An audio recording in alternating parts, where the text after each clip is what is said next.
ఓం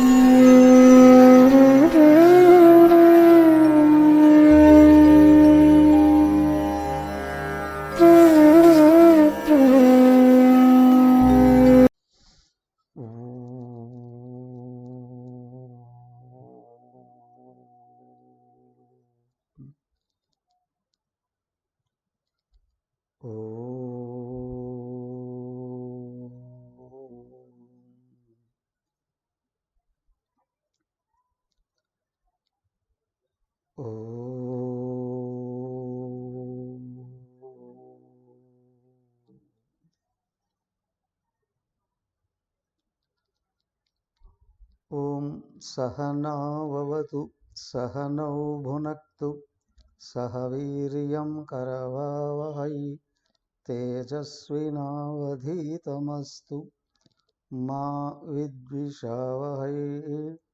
ఓం శాంతి శాంతి శాంతి. ఓం గురుర్బ్రహ్మా గురుర్విష్ణుః గురుర్దేవో మహేశ్వరః గురురేవ పరం బ్రహ్మ తస్మై శ్రీ గురవే నమః. ఓం ప్రపన్నపారిజాతాయ స్తోత్రవేత్రైకపాణయే జ్ఞానముద్రాయ కృష్ణాయ గీతామృతదుహే నమః. హరి ఓం.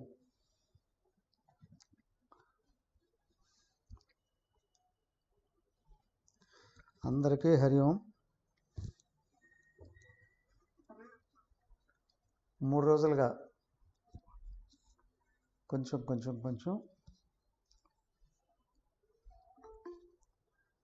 దేని గురించి తెలుసుకుంటున్నాం?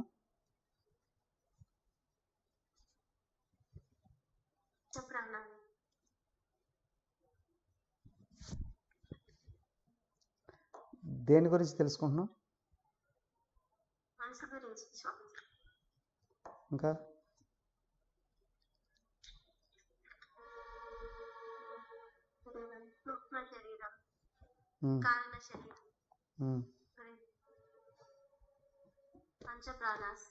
ఓకే, ఇవన్నీ ఓకే. కానీ ఒక్క విషయం, మన గురించి తెలుసుకుంటున్నాము, మనకంటే అన్యమైన విషయాల గురించి తెలుసుకుంటున్నాము.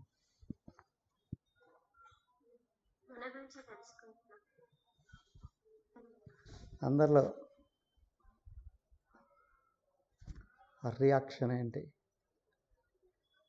నా గురించి నేను తెలుసుకుంటున్నట్టుందా, నాకంటే అన్యమైన విషయాల గురించి తెలుసుకుంటున్నట్టుందా?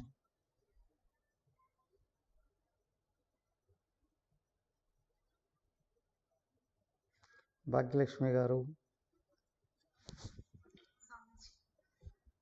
నా గురించి నేను తెలుసుకుంటున్నాను అన్నట్టుందా, కాదా అన్యమైంది ఏదో వింతగా ఉందే అనిపిస్తుందా?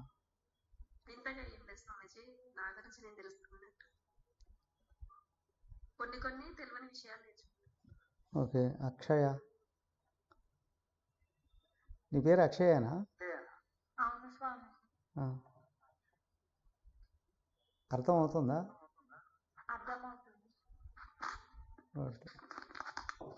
సాధన ఎవరు? చిన్నవాళ్ళ పెద్దవాళ్ళ?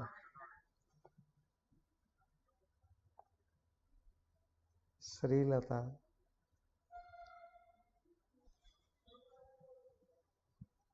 కొందరు ఎవరు అట్లా వచ్చి వెళ్ళిపోతున్నారే. సరే, ఇప్పటి వరకు చక్కగా చూడండి. మనం శరీరం అంటే ఒకటే అని అనుకుంటున్నాం, కానీ ఎన్ని ఉన్నాయి?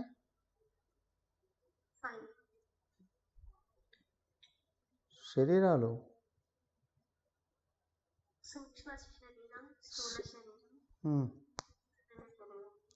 ఇంకొకటి ఎన్ని ఉన్నాయి? 3, 5? 3 శరీరాలు. ఈ 3 శరీరాలు ఉన్నాయా?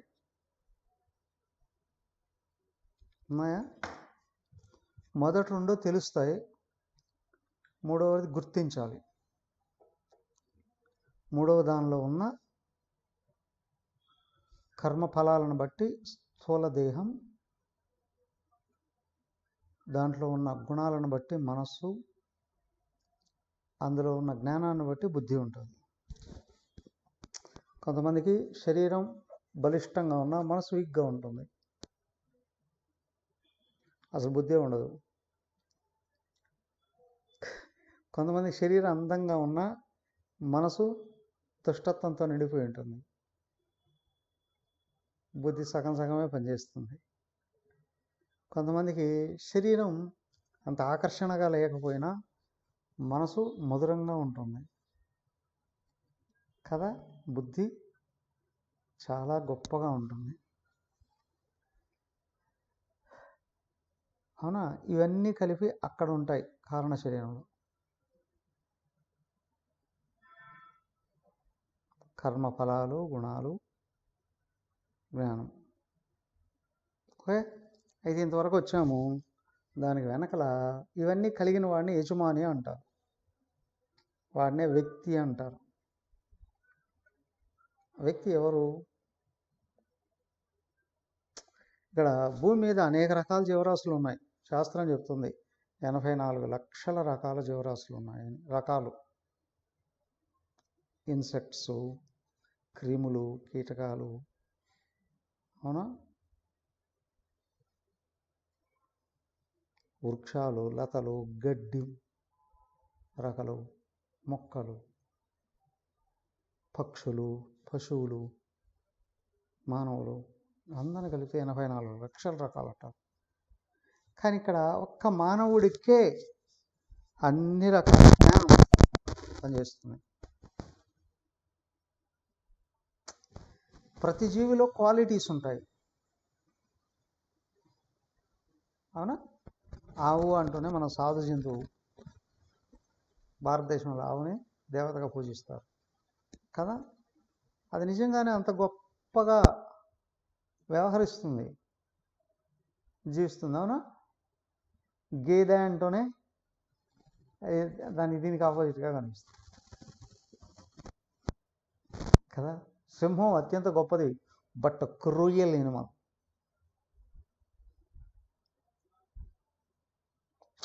అలాగా సర్వజీవరాశుల్లో క్వాలిటీస్ ఉంటాయి, బట్ జ్ఞానం ఉండదు. కానీ మనిషికి జ్ఞానం ఉంటుంది, క్వాలిటీస్ ఉంటాయి. అంతేకాదు, ఇతర జీవరాశుల కంటే మనిషికి ఇంకొక అద్భుతమైన ఒక శక్తి, మాట్లాడే శక్తి. అన్ని జీవరాశులు పనులు చేయొచ్చు, కానీ వ్యవహారం అనేది మనిషికి మాత్రమే ఉంటుంది, అది నోటితోనే ఉంటుంది. అవునా? నోరు లేకపోతే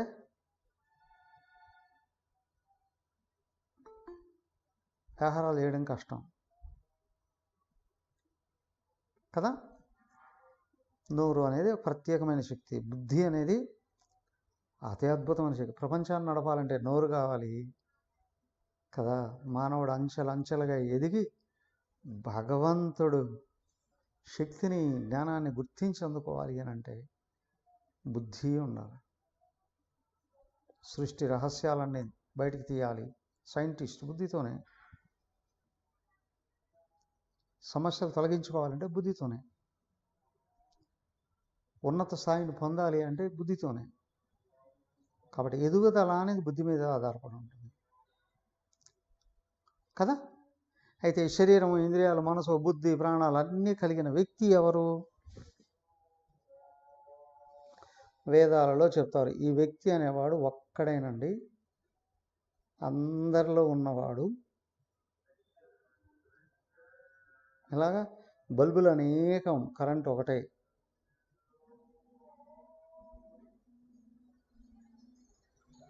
అలాగే అందరిలో ఉన్నది భగవంతుడు ఒక్కడేనండి, వ్యక్తి అనేవాడు. ఆయన ఉన్నంత వరకే జీవితం అనేది ఉంటుంది, అంటే బ్రతికి ఉండడం ఉంటుంది. ఆయన ఉన్నంత వరకే శక్తి అనేది ఉంటుంది, ఆయన ఉన్నంత వరకే జ్ఞానం అనేది ఉంటుంది, ఆయన ఉన్నంత వరకే సంతోషం అనేది ఉంటుంది. ఆయన దేహాన్ని వదిలేస్తే ఇవన్నీ ఒక్కసారి క్లోజ్ అయిపోతాయి.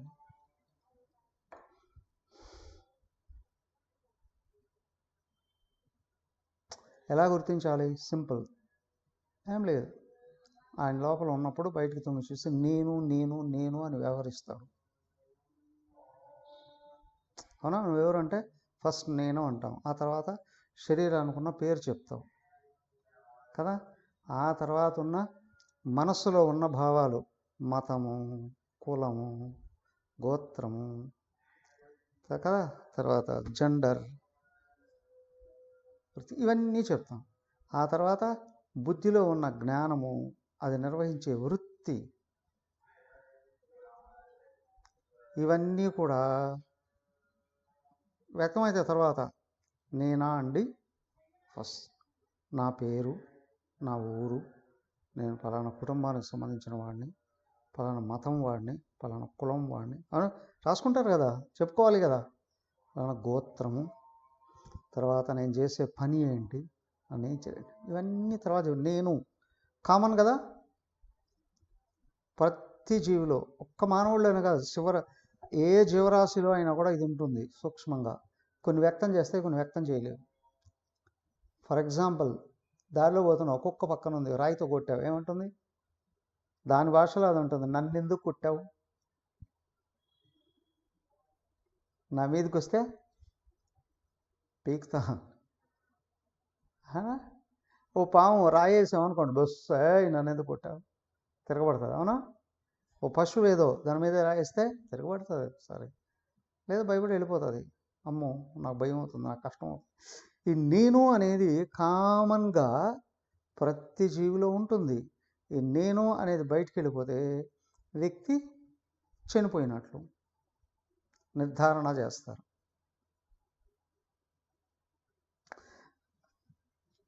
ఈ నేను అనేది వ్యక్తమైతేనే వ్యవహారం. నేను అనేది ఒక్కోసారి విత్డ్రా అవుతూ ఉంటుంది, అప్పుడు పనులు జరగవు.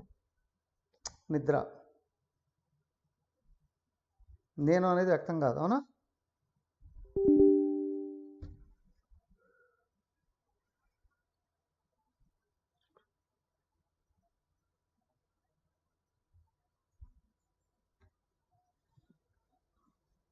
కదా, నేను అనేది వ్యక్తం కాకపోతే వ్యవహారం లేదు. నిద్ర అంటాం, ఒక్కోసారి కోమాలోకి వెళ్ళాడు, ఒకసారి అనస్థీషియా ఇచ్చారు అంటాం, మత్తు, ఫిట్స్ కదా. అట్లాంటప్పుడు నేను వ్యక్తం కాకపోతే ఏ వ్యవహారం ఉండదు. ఈ నేను ఉంటే, నేను శరీరంలో నుంచి వ్యక్తమైంది అంటే మేలుకు ఉన్నాడు అని, స్థూల శరీరంలో. ఈ నేను స్థూల శరీరాన్ని వదిలేసి సూక్ష్మ శరీరంలోకి వెళ్ళిపోయింది అనుకోండి, అప్పుడు స్థూల శరీరం వ్యవహారాలు చేయదు.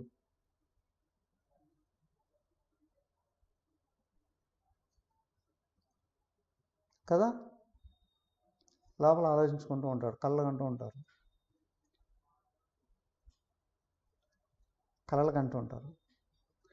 ఈ నేను ఈ సూక్ష్మ శరీరాన్ని కూడా వదిలేసింది అని అనుకోండి, కారణ శరీరంలోకి వెళ్ళింది, కేవలం నిద్ర ఉంటుంది, కోమా లాంటి స్థితి.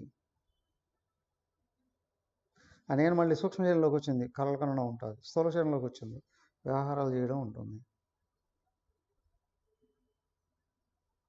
స్థూల శరీరం మేల్కొంటుంది, నిద్రపోతుంది కదా. సూక్ష్మ శరీరం మెలకులోనూ పనిచేస్తుంది, నిద్రలో కూడా పనిచేస్తుంది.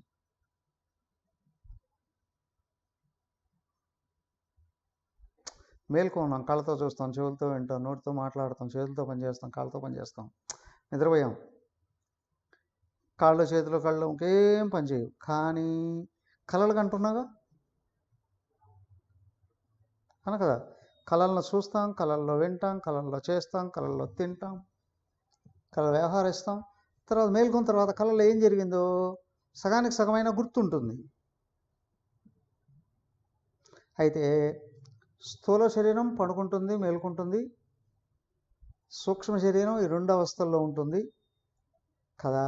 అయితే గాఢ నిద్రలోకి వెళ్ళినప్పుడు స్థూల శరీరంతో పాటు సూక్ష్మ శరీరం కూడా పనిచేయదు.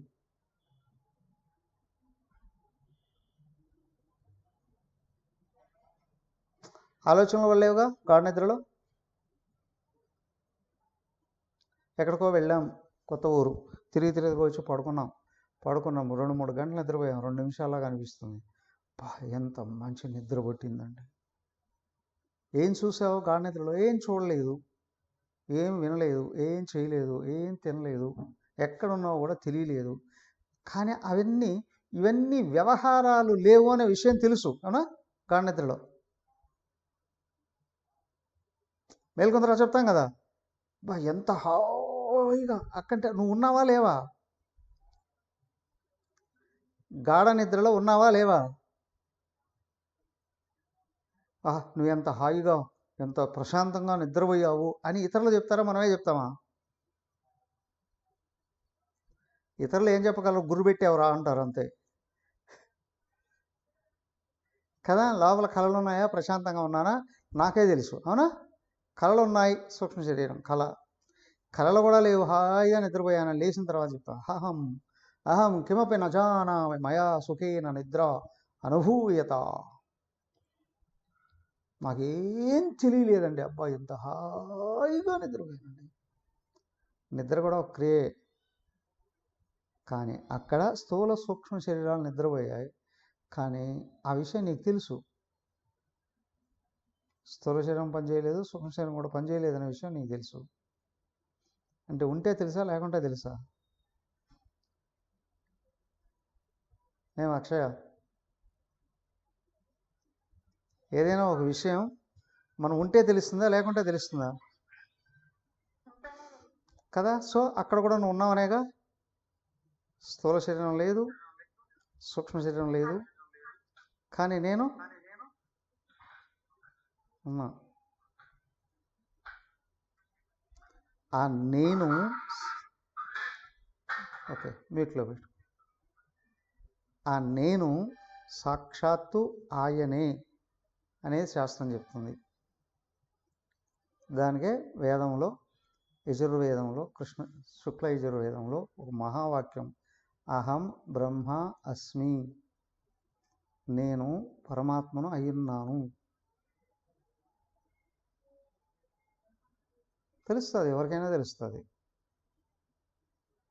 గట్టిగా కృషి చేస్తే తప్పనిసరిగా ఎవరికైనా అది అనుభవానికి వస్తుంది, నేను ఆయన్నే అనే విషయం. ఈ నేను నిద్రపోదు, ఈ నేను చచ్చిపోదు.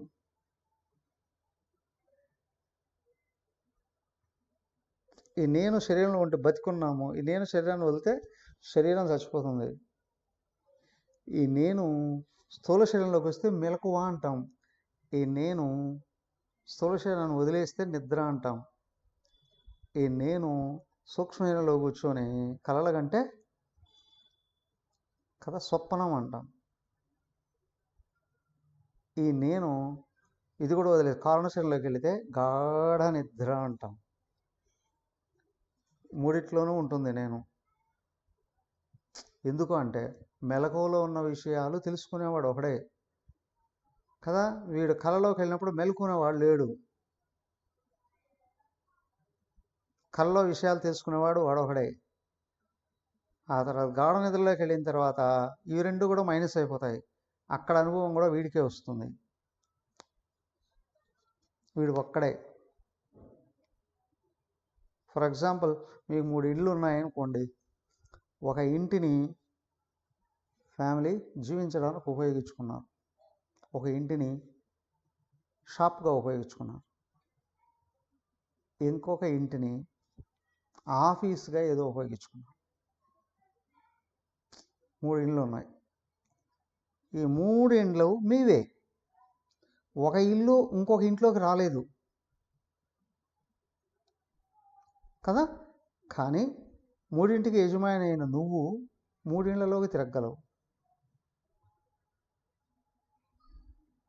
3 చోట్లకి తిరగలవు.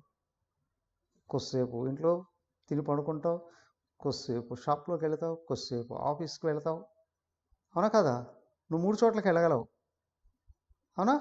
అయితే విచిత్రం, ఒక చోట ఉన్నప్పుడు ఇంకో చోట ఉండలేవు, ఎందుకంటే నువ్వు ఒక్కడవే కాబట్టి. ఇండ్లు 3, నువ్వు ఒక్కడవే 3 చోట్లకి తిరుగుతావు. కానీ ఈ 3 చోట్ల ఏవైతే 3 ఇళ్ళు ఉన్నాయో ఒక చోట నుంచి ఒక చోట కదలలేదు, కానీ నువ్వు కదులుతావు. నువ్వు ఎక్కడుంటే అక్కడ వ్యవహారాలు ఉంటాయి కదా. సేమ్ వే ఇక్కడ చూడండి, స్థూల శరీరం ఒక ఇల్లు, ఫ్యామిలీ హౌస్ అనుకోండి. సూక్ష్మ శరీరం ఇంకొక ఇల్లు, షాప్ ఏదో అనుకోండి. కారణ శరీరం ఇంకొక ఇల్లు, ఆఫీస్ అనుకోండి. అవునా? స్థూల సూక్ష్మ కారణ శరీరాలు ఒక్కడే తిరుగుతూ ఉంటాడు. ఖచ్చితంగా వీడు కదా ఇక్కడ యజమాని ఇండ్ల కంటే వేరా ఇళ్ళే అయి ఉన్నాడా?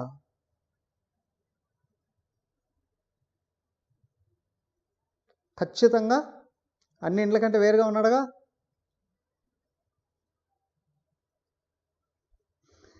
ఏం ప్రణామిని, అవునా కాదా? అన్నింటికంటే వేరేగా యజమాని. 3 ఇండ్లకే యజమాని ఆయన, 3 ఇళ్ళు వాడుకునేవాడు ఆయనే. అలాగే స్థూల సూక్ష్మ కారణ శరీరాలు ఉన్నాయే, ఈ 3 శరీరాలకు నువ్వు యజమానివి. ఈ 3 శరీరాలు నువ్వు వాడుకుంటున్నావు. గ్రహించాల్సింది ఏంటంటే ఈ 3 శరీరాలు నువ్వు కాదు. నువ్వు ఇందులో ఏదైనా ఒక శరీరం అయితే ఇంకొక శరీరంలోకి వెళ్ళలేవు.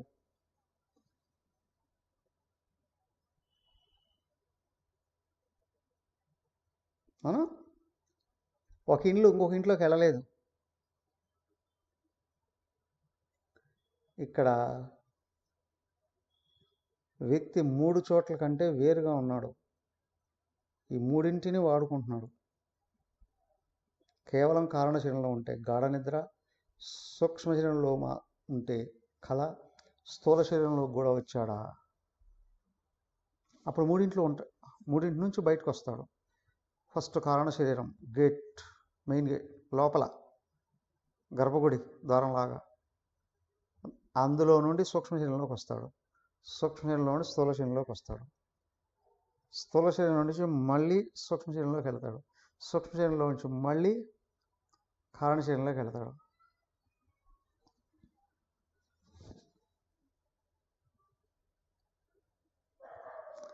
కారణ శరీరాన్ని దాటితే పరమాత్మనని తెలుసుకుంటాడు.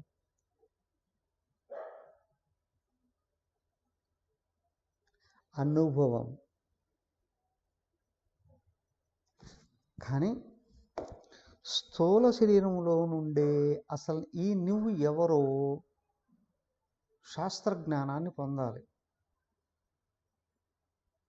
దాన్ని నమ్మి ప్రాక్టీస్ చేస్తే అనుభవం కాని వచ్చిందా ప్రాక్టికల్ నాలెడ్జ్, విజ్ఞానము అంటారు.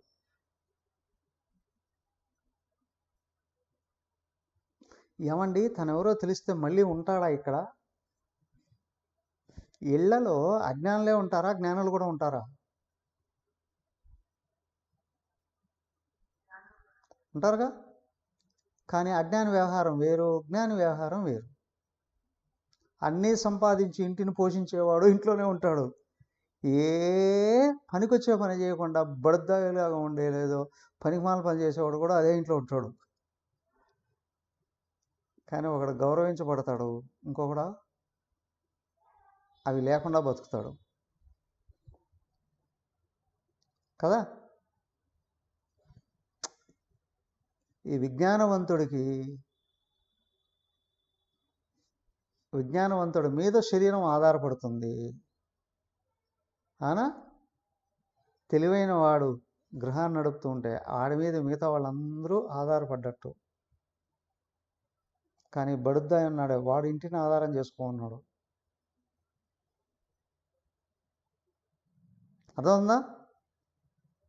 అర్థమవుతుందిగా. బడుద్దాయి పనిచేయని వాడు, చేతకాని వాడు, దుర్మార్గుడు కూడా ఇంటిని ఆధారం చేసుకుని బతుకుతాడు. అమ్మో ఇల్లు కాకపోతే చస్తానండి. కానీ యజమాని ఉన్నాడే, ఈ తెలివైన వాడు, విజ్ఞానవంతుడు, సంపాదించేవాడు, గౌరవ మర్యాదలు అన్నీ ఉన్నతంగా వ్యవహరించేవాడు, వీడు ఇట్లాంటి ఇండ్లని ఎన్నైనా తయారు చేయగలడు, ఎంతోమందికి ఆధారంగా ఉంటాడు. సో విజ్ఞానవంతుడి మీద అందరూ ఆధారపడతారు, అజ్ఞాని అందరి మీద ఆధారపడతాడు.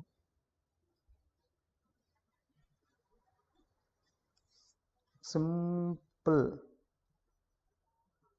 డిఫరెన్స్ బాగా గుర్తించండి. ఒక చిన్న రేఖ. అజ్ఞాని, జ్ఞాని, విజ్ఞాని.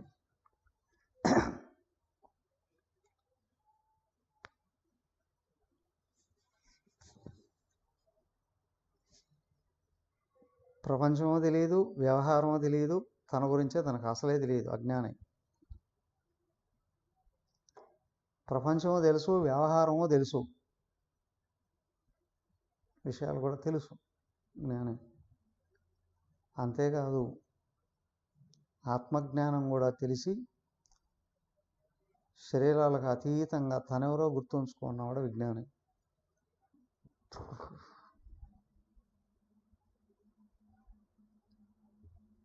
ఈ విజ్ఞానం మీద ఇల్లే కాదు, ప్రపంచం అంతా. అక్కడ ఇల్లంతా జ్ఞానం మీద ఆధారపడ్డట్లే ఈ విజ్ఞానం మీద బ్రహ్మాండం అంతా ఆధారపడి ఉంటుంది.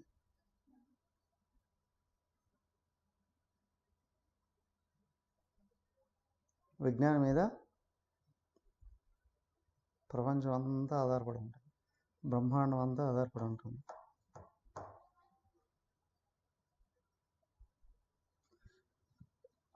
మీరు టీవీ చూస్తున్నారా? న్యూస్ కూడా చూస్తుంటారా? నిన్న పుట్టపర్తిలో స్పెషల్ ప్రోగ్రామ్స్ ఏవో జరిగాయి, చూసారా?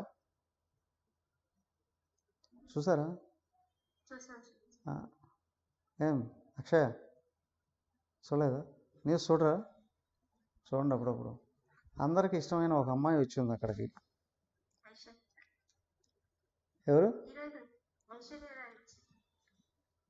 ఐశ్వర్య బచ్చన్. తను మాట్లాడింది కదా, రూపమే కాదండి, వాయిస్ కూడా అందరికీ నచ్చింది. అందులో అన్న సబ్జెక్ట్ కూడా నచ్చింది. దేవుడు ఒక్కడే, ఆయన సర్వవ్యాపకుడు అని. అవునా? దేవుడు ఒక్కడే సర్వవ్యాపకుడు అంటే సబ్జెక్ట్ కూడా ఉంది, కొంచెం నేర్చుకుంటాం కోర్స్. తను సత్యసాయి మిషన్లో బాల వికాస్లోకి కూడా వెళ్ళాను. చిన్మయ మిషన్లో బాలవిహార్లు, యువ కేంద్రాల్లో కూడా పాల్గొంది. చిన్మయ మిషన్లో కూడా స్టూడెంట్ చిన్నప్పటి నుండి. అదే శాస్త్రాల్లో చెప్తున్న విషయం, దేవుడు ఒక్కడే సర్వవ్యాపకుడు. అంతేకాదు ఇంకో విషయం యాడ్ చేసుకోవాలి, సర్వాంతర్యామి, ప్రతి ఒక్కడిలో ఉన్నవాడు, ప్రతి ఒక్కడు అయినవాడు, ఈ నేను అయినవాడు ఆయనే. అయితే దీన్ని గుర్తిస్తే లాభం ఏంటండి? ప్రతినిత్యం తనను తను ఎంకరేజ్ చేసుకోగలడు, ప్రమోట్ చేసుకోగలడు.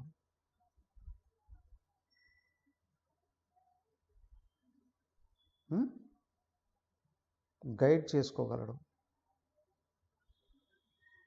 ఎంకరేజ్ చేసుకోగలడు అంటారు కదా. Self knowledge, self encouragement, self enthusiasm, self confidence. అవునా? సెల్ఫ్ సెల్ఫ్ సెల్ఫ్ సెల్ఫ్ అంటారు. ఇవన్నీ ఉండాలా లేదా? సమాజంలో వ్యక్తి నెగ్గురు రావాలంటే ఇవన్నీ ఉండాలి. సెల్ఫ్ నాలెడ్జ్ ఉండాలి, సెల్ఫ్ ఎంకరేజ్మెంట్ ఉండాలి, సెల్ఫ్ ప్రమోషన్ ఉండాలి, సెల్ఫ్ కాన్ఫిడెన్స్ ఉండాలి కదా. ఇదేంటి అంటే ఈ సెల్ఫ్, ఆత్మ. ఆత్మ అంటే ఏదో కాదు, నేను అని. ఆత్మ అనేది సంస్కృత పదం, దాని తెలుగులో అర్థం నేను. అదే ఇంగ్లీష్లో ఐ ఐ ఐ. విచిత్రం తెలుసా? ఈ వేలు పైకెత్తి ఐ ఐ ఐ అంటే అహంకారం, అర్థమైందా? ఈ వేలు పైకెత్తి ఐ ఐ అంటే ఆత్మజ్ఞానం. చూడండి, ఫుల్గా సెల్ఫ్ కాన్ఫిడెన్స్ ఉన్న వాళ్ళు ఇట్లంటారు, ఇట్లంటారు.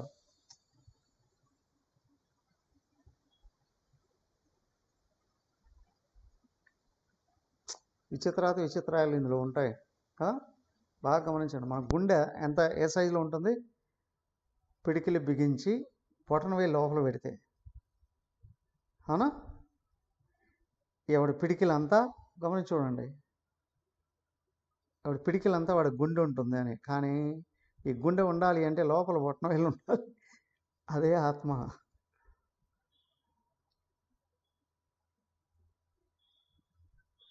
ఉపనిషత్తులో చెప్తారు, అంగుష్టమాత్ర పురుష. అంగుష్ అంటే ఇది కాంతివంతమైన, శక్తివంతమైన, తేజవంతమైన, జ్ఞానవంతమైన అని. అంగుష్ట జ్ఞానంతో కూడిన, ఇది అసలు నేను, విజ్ఞానవంతుడికి తెలిసే నేను.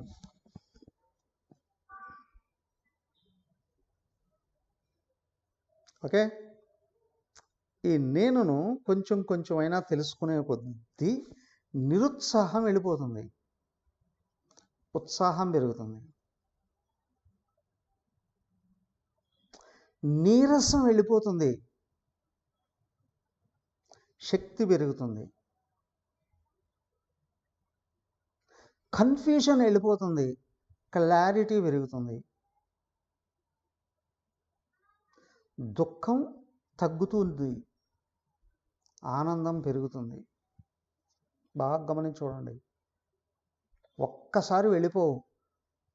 దీని గురించి నేను తెలుసుకునే కొద్దీ తెలుసుకుని అప్లై చేసుకునే కొద్దీ, గుర్తుంచుకునే కొద్దీ క్రమంగా ఇవి తగ్గిపోతాయి. శాంతి మంత్రాల్లో ఒకటి చెప్తారు, అసతోమ సద్గమయ, తమసోమ జ్యోతిర్గమయ, మృత్యుర్మ అమృతంగమయ. విన్నారా శాంతి మంత్రం కదా?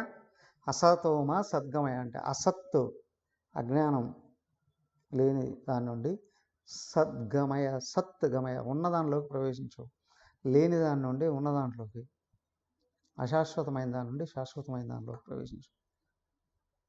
అసతోమ సద్గమయ. తర్వాత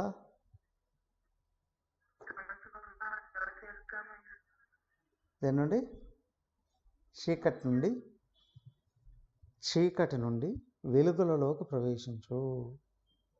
అన్నిటికంటే ముఖ్యం, బాగా గమనించండి, నేను ఏ పని చేస్తున్నానన్నా దాని గురించి బాగా తెలియాలి.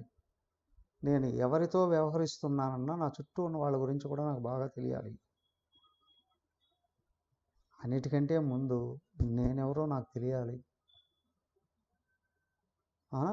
నా శరీరం గురించే నాకు తెలియాలి, దానికి నా ఆరోగ్యాలు శక్తుల గురించి తెలియాలి, నా మనోబుద్ధుల గురించి నాకు తెలియాలి, నా జ్ఞాన అజ్ఞానాల గురించి నాకు తెలియాలి, నా గురించి నాకు తెలియాలి.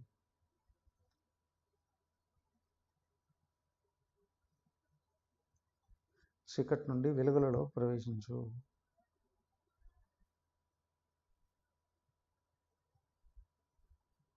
మూడవది మృత్యోర్మ అమృతంగమయ. మృత్యువు నుండి అమృతత్వానికి ప్రవేశించాడు. మృత్యు అంటే కాదు, నిరంతరం మారిపోయే వాటిని మృత్యు అంటారు.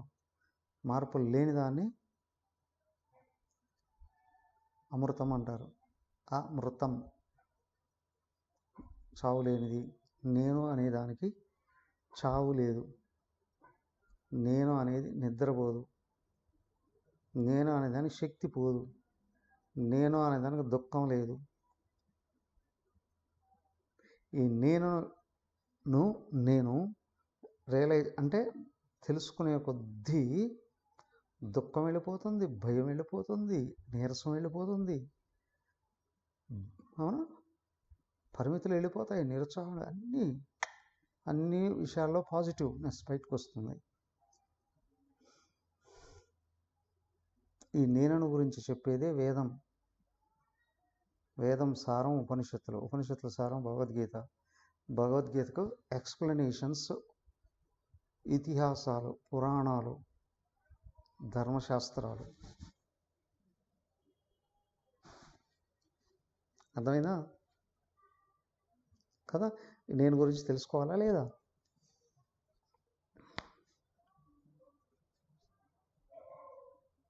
తెలుసుకుందామా? ఓకేనా?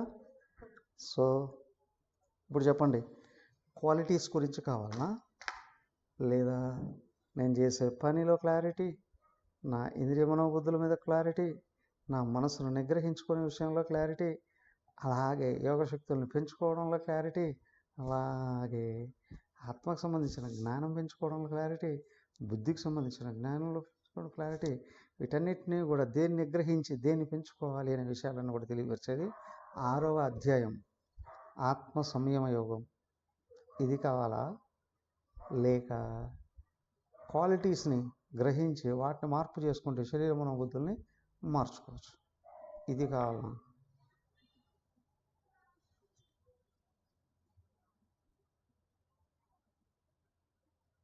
కంటిన్యూగా ఒక 20 రోజులు క్లాస్ కానీ వింటామనంటే 6వ అధ్యాయం మొదలు పెడతాం. మిగతా వాళ్ళందరూ కూడా పెద్దవాళ్ళు కూడా యాడ్ అవుతారు. ఓకేనా? దాన్నే ధ్యాన యోగము అని అంటారు, ఆత్మ సంయమ యోగము అని కూడా అంటారు. దాంట్లో అన్ని విషయాల్లో క్లారిటీ వస్తుంది. ఈ పని సక్సెస్ కావడానికి కారణం, ఫెయిల్యూర్ కావడానికి కారణం, పనిలో మంచి ఫలాలు తీయాలి అని అనుకుంటే కూడా విధానం అన్నీ ఒక ఎత్తు. కానీ ప్రతి ఒక్కరు ఏమనుకుంటారు, బయట మార్పులు చేసుకోవాలనుకుంటారు. వ్యక్తి ఎదగాలి అంటే లోపల మార్పులు చేసుకోవాలి, లోపల మార్పులు చేసుకోవాలి. ఒకసారి ఒక ఓల్డ్ బైక్ ఒకటి కొన్నా చాలా ఏళ్ల క్రితం, రాజదూత్ అని. నేను బండి తోలుతూ ఉంటే అది 10 కిలోమీటర్లే ఇచ్చేది లీటర్ పెట్రోల్కి. ఇదేంట్రా బాబు, ఇది తినేస్తుంది అనుకున్నాను. ఆ తర్వాత మెకానిక్ దగ్గరికి వెళ్ళి వాడు కార్బోరేటర్ మార్చాల్సి ఉన్నాడు. చిన్న చిన్న పార్ట్స్ ఏదో మార్చేసిన తర్వాత 40 కిలోమీటర్లు వచ్చింది. కానీ అదే నేను అనుకుంటే రోడ్డు బాగలేదులే, నిదానంగా వెళుతున్నాను కదా, నా బండి స్పీడ్గా వెళ్ళాలి, నా పెట్రోల్ బాగా కన్జంప్షన్ రావాలి అంటే రోడ్డు వేసుకోవాలి. వీలవుతుందా? మంచి రోడ్డు మీద వెళ్ళినా ఇంకో 2-3 కిలోమీటర్లు పెరుగుతుంది, 5 కిలోమీటర్లు పెరుగుతుంది కదా. బయట మార్పులు చేయాల్సిందే, కానీ బయట మార్పులు జరిగినంత మాత్రం మనం ఎదిగినట్టు కాదు. మన శరీరాలు, ఇంద్రియాలు, మనసు, బుద్ధిలో మార్పులు చేసుకుంటే బయట ఉన్న పరిమితులను అధిగమించేసి వెళ్ళగలం ముందుకి.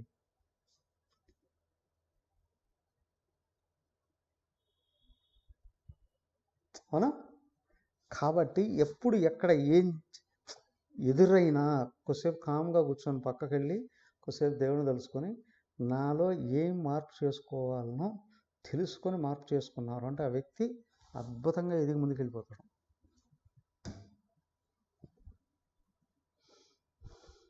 అవసరం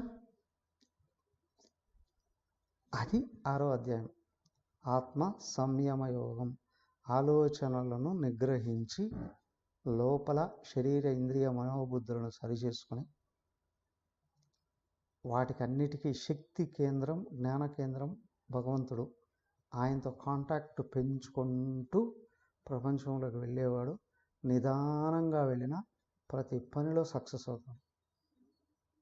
అన్నిటికంటే ముందు ప్రతి పని సాటిస్ఫాక్షన్ ఇస్తుంది.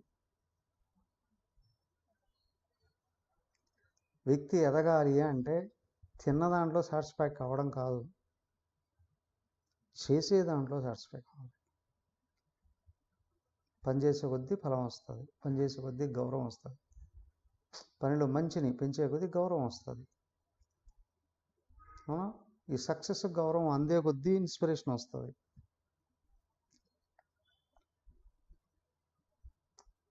పనిలో ఆటంకాలని పద్ధతిగా తెలుసుకొని తొలగించుకునే కొద్దీ అనుభవం వస్తుంది. మానవుడు అసంపూర్ణత్వం నుండి సంపూర్ణత్వానికి ఎదుగుతాడు. పరిపూర్ణ మానవుడు అవుతాడు. Complete successful person. ఉన్నారా అండి? ఉన్నారు. ఎలా గుర్తించాలి? అతనికి దుఃఖం లేదు, అది గుర్తించండి. కష్టం లేదని కాదు. అర్థమైనా? సక్సెస్ఫుల్ పర్సన్ ఎవరో దేనికి దుఃఖపడడు, నిరుత్సాహపడడు. కానీ కష్టాలను ఆహ్వానిస్తాడు. మనకంటే 100 రెట్లు, 1000 రెట్లు, 1,00,000 రెట్లు కష్టాలు ఉంటాయి. ఆహ్వానిస్తాడు. కష్టపడితేనే సరైన ఫలం. ఏ పని చేయాలన్నా కష్టపడాలి కదా. గొప్ప గొప్ప పనుల్లో గొప్ప గొప్ప కష్టాలు ఉంటాయి. ఫస్ట్ ర్యాంక్ రావాలంటే రాత్రింబవళ్ళు చదవాలి. పాస్ అయితే చాలు అనుకున్నవాడు 4 చిట్టీలు కొడితే సరిపోతుంది. లేదా డబ్బులు ఎవరికన్నా పడేసి సర్టిఫికేట్ తెచ్చేసుకుంటాడు.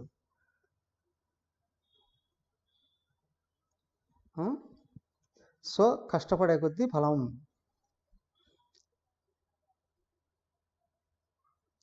తెలివితో.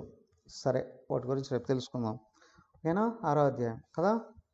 అయితే చెప్పండి అందరూ. దాని పేరు ఆత్మ సంయమ యోగము అని, ధ్యాన యోగము అని కూడా అంటారు. సామాన్య స్థితి నుండి సంపూర్ణ స్థితి వరకు రాయల్ వే చూపిస్తారు. దాంట్లో నెమ్మదిగా తెలుసుకోవడానికి ప్రయత్నం చేద్దాం. మీతో కూడా మీ సీనియర్స్ అందరూ కూడా కలుస్తారు. ఆసక్తి ఉన్న వాళ్ళందరినీ కలపండి. ఓకే? మరి ఎవరికైనా ఏమైనా సందేహాలు ఉంటే అడగండి.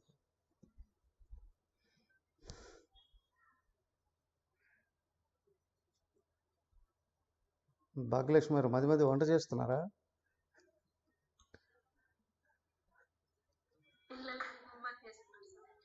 ఓకే.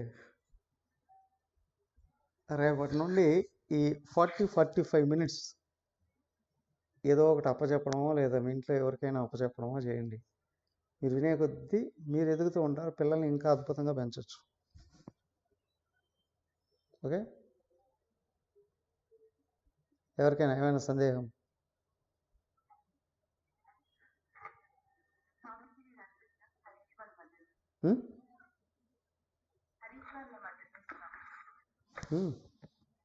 అడగండి.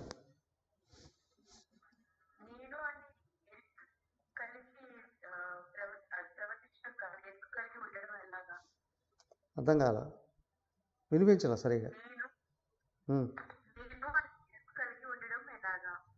నేను కలిగి ఉండడం ఎలాగంటారా? ఓకే, ముందు జ్ఞానాన్ని సంపాదించుకోవాలి, దాన్ని అప్లై చేసుకోవాలి. స్లోగా విజ్ఞానం, అనుభవ జ్ఞానం పెరిగే కొద్దీ స్లోగా అది గుర్తు ఉండడం అనేది పెరుగుతుంది.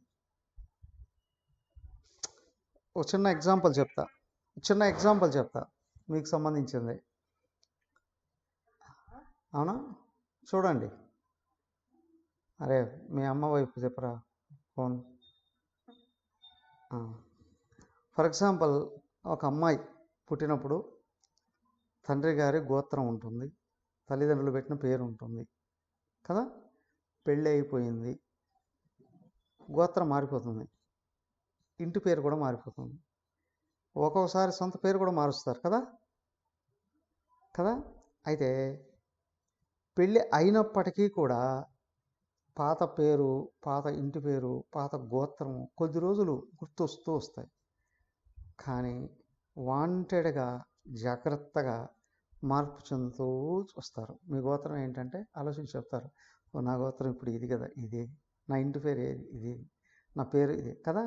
స్లోగా పాతది మరుగున పడిపోతుంది, కొత్తది గుర్తు ఉండడం అనేది అవుతుంది. అది దేన్ని గుర్తు చేసుకుంటూ ఉన్నామో అది స్థిరపడుతుంది. సేమ్ వే జ్ఞానాన్ని తెలుసుకొని అప్లై చేసుకుంటూ స్లోగా నేను దేహాన్ని కాదు ఆత్మను అనే విషయాన్ని మనం గుర్తు చేసుకునే కొద్దీ దేహం నేననే భావం మరుగుపడిపోతుంది, ఆత్మ నేననే విషయం పైకి వస్తుంది. అదే ఎరుక, నిజ జ్ఞానము ఎరుక అంటే. ఓకే? అయితే ఏమండి, దేహంతో వ్యవహరిస్తున్నాం కదా, దీంట్లో కూడా ఇంకొకటి. ఫర్ ఎగ్జాంపుల్, ఒక వ్యక్తి ఓ డ్రామాలో నటిస్తున్నాడు. తన పేరు, తన స్వరూపం, తన స్థితి తనకు తెలుసు. కానీ ఆ డ్రామాలో నటన చేసే కొద్దీ స్టేజ్ మీదకి వచ్చి తను వేరే పేరును పట్టుకోవాలి, వేరే స్టేటస్ను పట్టుకోవాలి, మర్చిపోకుండా వ్యవహరిస్తూ ఉండాలి, ఇతరులను నమ్మించాలి. అవునా? ఇతరులకు అదే నిజం అనేటట్టు చేయాలి. కానీ తన నిజం తన నిజమైన పేరు, నిజమైన స్టేటస్ మర్చిపోతాడా? మర్చిపోడు. అలాగే ఒకసారి నేను ఆత్మని రియలైజ్ అయితే అనుభవంతో మళ్ళీ మర్చిపోరు ఇంకా. కానీ వ్యవహారాలు జరుగుతూ ఉంటాయి శరీరంతోనే. చెప్పాలి, నేను పలానా చేస్తాను అన్నీ చెప్పుకుంటారు, కానీ అసలు నేనెవరు అనేది మర్చిపోరు. మర్చిపోకుండా ఉండగలగడం ఎరుక.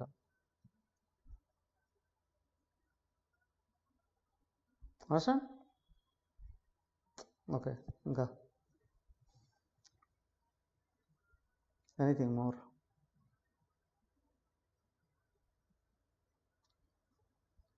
క్లోజ్ చేద్దామా? ఓకే, హరి ఓం. ఓం సర్వే భవంతు సుఖినః, సర్వే సంతు నిరామయాః, సర్వే భద్రాణి పశ్యంతు, మా కశ్చిద్ దుఃఖభాగ్ భవేత్. ఓం శాంతి శాంతి శాంతి. హరి ఓం. శ్రీ గురుభ్యో నమః. హరి ఓం.